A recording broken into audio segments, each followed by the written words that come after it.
নাহিদ সাহেবকে সতর্ক করি। আমি তার দৃষ্টি আকর্ষণ করে বলতে চাই, মামুনুল হককে চিনেন না? আজকে ফ্যাসিবাদ বিলোপ হওয়ার 1.5 মাসের মাথায় আমার বিরুদ্ধে অনলাইনে ফেসবুক কর্তৃপক্ষ সহ ইউটিউব কর্তৃপক্ষ সহ অঘোষিত নিষেধাজ্ঞা জারি করে রেখেছে। আমার নিউজ কভার করে এই পর্যন্ত বাংলাদেশে প্রায় শতাধিক জাতীয় নিউজ পোর্টাল তারা রেস্ট্রিকশনের শিকার হয়েছে। আপনারা ওখানে বিলাসিতা করেন।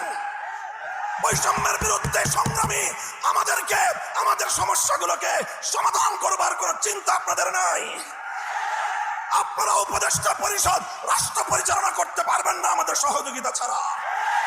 আমার এই বক্তব্যের 24 ঘন্টার মধ্যে যদি আপনারা কোনো ব্যবস্থা গ্রহণ না করেন, আমরা আপনাদের বিরুদ্ধে ব্যবস্থা গ্রহণ করতে বাধ্য।